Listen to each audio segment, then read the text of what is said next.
friends, welcome to Yummy Tummy Kitchen. இன்னைக்கு நம்ம பார்க்க போற ரெசிபி வந்து vegetable puffs.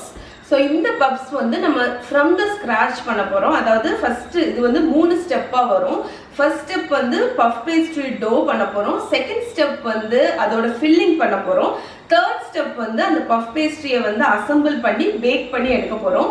ரொம்ப ஈஸி, வீட்ல சூப்பரா பேக்கரியில கிடைக்கிற மாதிரி ஒரு puffs வந்து ஈஸியா நீங்க பண்ணலாம். நான் உங்களுக்கு full step வந்து கைட் பண்றேன். சோ வாங்க எப்படி பண்றதுன்னு பார்க்கலாம்.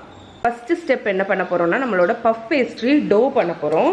அதுக்கு வந்து நான் 100 கிராம் சாஃப்ட் பட்டர் வந்து ஒரு பெரிய மிக்சிங் பவுல்ல எடுத்து வச்சிருக்கேன். இப்போ இந்த பட்டர்ல 1 டீஸ்பூன் உப்பு ஆட் பண்ணிக்கோங்க. உப்பு ஆட் பண்ணி நல்லா க்ரீமி ஆகிற வரைக்கும் மிக்ஸ் பண்ணிடுங்க. இப்போ நம்மளோட பட்டர் வந்து நல்லா க்ரீமி ஆயிடுச்சு பாருங்க. இதில் வந்து 100 கிராம் பட்டர் இருக்கு. இதுக்கு வந்து 4 கப் அளவுக்கு நீங்கள் மைதா மாவு வந்து ஆட் பண்ணிக்கலாம். கொஞ்சம் கொஞ்சமாக ஆட் பண்ணி மைதா மாவை வந்து இந்த பட்டர் கூட கம்பைன் பண்ணி விடுங்க. இப்போ நம்மளோட மாவில் பட்டர் வந்து நல்லா கம்பைன் ஆகிடுச்சு பாருங்கள். இந்த மாதிரி இருக்கணும் டெக்ஸ்சர். இப்போ இதில் நான் ஒரு 1/4 கப் வந்து தண்ணி வச்சுருக்கேன், ஐஸ் கோல்டு வாட்டர், அதாவது சில்லுன்னு உள்ள தண்ணி. அதை வந்து ஆட் பண்ணி நம்ம வந்து இதை ஒரு டோ மாதிரி ரெடி பண்ண போகிறோம். கொஞ்சம் கொஞ்சமாக தண்ணி ஆட் பண்ணி மிக்ஸ் பண்ணுங்கள்.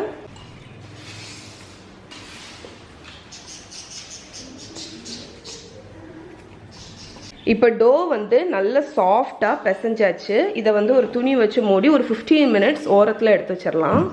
இந்த பஃப் பேஸ்ட்ரி பண்ணுறதுக்கு பேக்கரியிலலாம் என்ன யூஸ் பண்ணுவாங்கன்னு பார்த்தீங்கன்னா இந்த வெஜிடபிள் ஷார்ட்னிங் தான் யூஸ் பண்ணுவாங்க. யூஸ்வலாக பட்டர் வச்சு பண்ணலாம், பட் பட்டர் வச்சு பண்ணுறது வந்து கொஞ்சம் ட்ரிக்கியானது.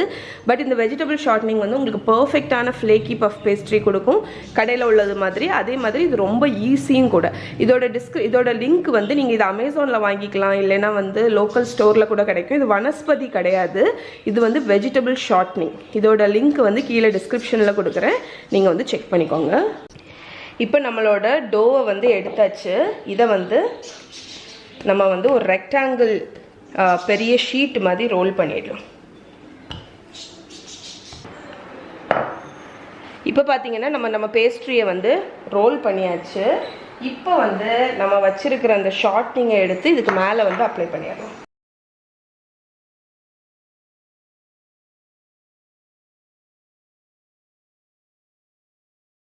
இப்போது இங்கே பார்த்தீங்கன்னா நான் வந்து ஈவனாக மேலே வந்து அந்த ஷார்ட்னிங்கை வந்து அப்ளை பண்ணிட்டேன். இப்போ இதை வந்து ஃபோல்ட் பண்ண போகிறோம்.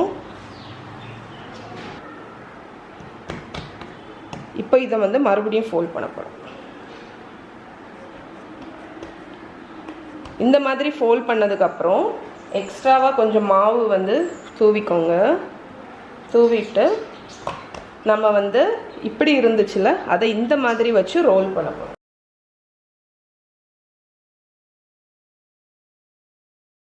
இப்போ இதை நம்ம ரோல் பண்ணியாச்சு. இதை மறுபடியும் அப்போ தான் ஃபோல்ட் பண்ண மாதிரியே ஃபோல்ட் பண்ண போகிறோம்.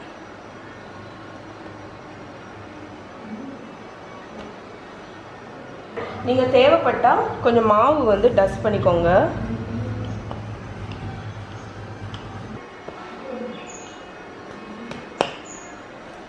இப்போ பார்த்தீங்கன்னா நம்மளோட பஃப் பேஸ்ட்ரி டோ 2-3 தடவை ரோல் பண்ணதுக்கப்புறம் ரெடி ஆயிடுச்சு. இப்போ இதை கம்ப்ளீட்டாக பெருசாக ரோல் பண்ணி நம்ம வந்து என்ன இது பண்ணணுமோ அதில் வந்து யூஸ் பண்ணிக்கலாம்.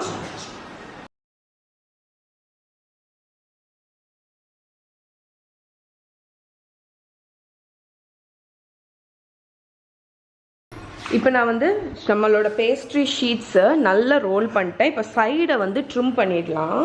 நான் வந்து அதுக்கு வந்து இந்த மாதிரி ஒரு பீஸா கட்டரை வச்சு ட்ரிம் பண்ண போகிறேன்.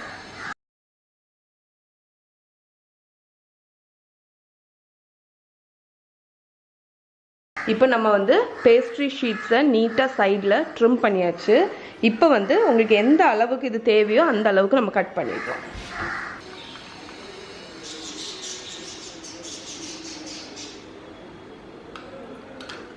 ஸோ இங்கே பாருங்கள், நம்மளோட பஃப் பேஸ்ட்ரி ஷீட்ஸ் ரெடி. எவ்வளோ லேயர்ஸ் இருக்குது பாருங்கள் உள்ள. இது வந்து நான் நேற்று ட்ரை பண்ணி இந்த பேட்ச்சு ரோல் பண்ணாமல் வச்சுருக்கேன். இதில் உங்களுக்கு வந்து லேயர்ஸ் தெரியுது பாருங்கள், பஃப் பேஸ்ட்ரி லேயர்ஸ் தெரியுதில்ல. இப்போ நீங்கள் என்ன மாதிரி பஃப் பேஸ்ட்ரி உடனே பண்ணலை, நாளைக்கு தான் பண்ணுறீங்க, இல்லைனா ஒரு 2-3 நாள் கழிஞ்சு தான் பண்ணுறீங்க அப்படின்னா நீங்கள் வந்து அந்த டோவை திரட்டாமல் டோவை ரெடி பண்ணி ஒரு பிளாஸ்டிக் ரேப் பண்ணிவிட்டு ஃப்ரிட்ஜில் நீங்கள் ஸ்டோர் பண்ணிக்கலாம். இந்த பஃப் பேஸ்ட்ரி டோ நீங்கள் வந்து ஒரு 10 days வரைக்கும் உங்கள் ஃப்ரிட்ஜில் வந்து ரொம்ப நல்லாயிருக்கும். எப்போ நீங்கள் பண்ணுறீங்களோ ஒரு 1 hour முன்னாடி வெளியே எடுத்து வச்சுருங்க. அதுக்கப்புறம் நீங்கள் ரோல் பண்ணிங்கன்னா உங்களுக்கு எப்போவும் மாதிரி வரும். இப்போ நம்ம வந்து வெஜிடபிள் பப்ஸ் பண்ண போகிறோம். அதுக்குள்ளே ஒரு காரமான வெஜிடபிள் ஃபில்லிங் வந்து ரெடி பண்ண போகிறோம்.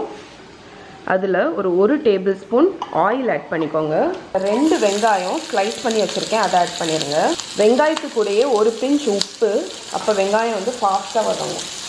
இப்போ இதை வந்து கொஞ்சம் அது வந்து ஒரு சாஃப்ட் ஆகிற வரைக்கும் குக் ஆகணும். வெங்காயம் குக் ஆனோடனே 2 பச்சை மிளகா பொடிசாக கட் பண்ணியிருக்கேன், அதை ஆட் பண்ணிக்கோங்க. இந்த பச்சை மிளகா ஆப்ஷனல் தான். 1 teaspoon இஞ்சி பூண்டு பேஸ்ட். இப்போ இதில் 1 தக்காளி பொடிசாக கட் பண்ணியிருக்கேன், அதை ஆட் பண்ணிக்கோங்க. தக்காளி கொஞ்சம் 2 நிமிஷம் சாட்டே ஆகட்டும். இப்போ இந்த வெஜிடபிளுக்கு தக்கன ஒரு 1/2 teaspoon மஞ்சள் பொடி. இப்போ நம்மளோட வெஜிடபிள்ஸ் குக் ஆகிடுச்சு, தக்காளி வெங்காயம்லாம். இதில் வந்து 2 உருளைக்கிழங்கு 1 கேரட் பொடிசாக கட் பண்ணியிருக்கேன், அதை ஆட் பண்ணிடுங்க. இதுக்கு தேவையான அளவு உப்பு போட்டுக்கோங்க. இப்போ நம்ம வெஜிடபிள்ஸை நல்லா மிக்ஸ் பண்ணியாச்சு. ஒரு 1/4 கப் அளவுக்கு தண்ணி, இந்த காய் வேகிற அளவுக்கு தண்ணி ஆட் பண்ணி ஒரு தடவை மிக்ஸ் பண்ணிவிட்டு ஒரு மூடி போட்டு இது வந்து குக் ஆகட்டும். இந்த லோ ஃப்ளேமில் ஒரு 10 to 15 நிமிஷம் ஆகும் இந்த உருளைக்கிழங்கெல்லாம் வேகிறதுக்கு. இப்போ வந்து ஒரு 15 minutes ஆகிட்டு நம்ம வெஜிடபிள்ஸ் குக் ஆகிடுச்சு, கம்ப்ளீட்டாக குக் ஆகிருக்கும்.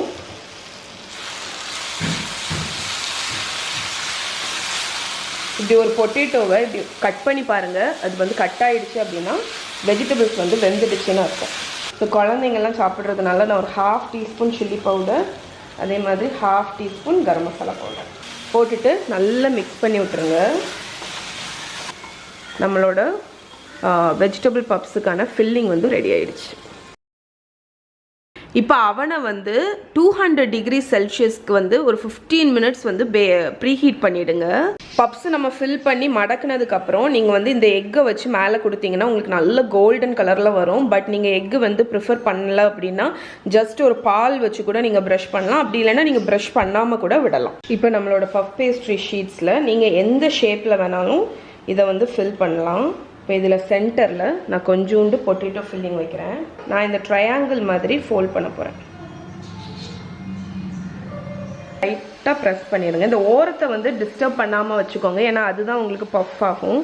அதனால் நான் இந்த மாதிரி லைட்டாக ப்ரெஸ் பண்ணி விட்டுட்டு நம்மளோட பப்ஸ் வந்து ரெடி ஆயிடுச்சு.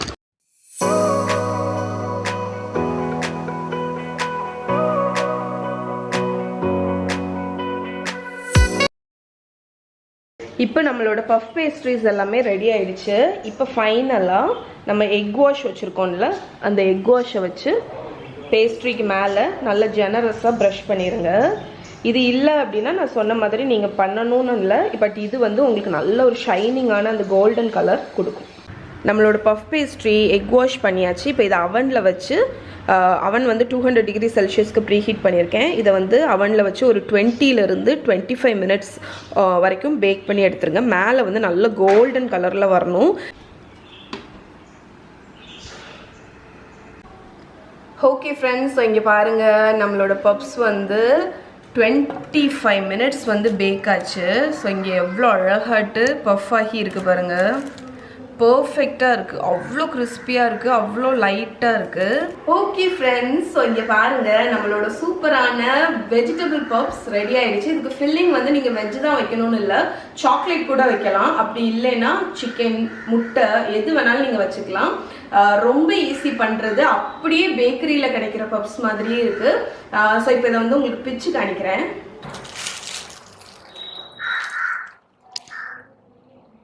இப்போ இதை டேஸ்ட் பண்ணிடலாம்.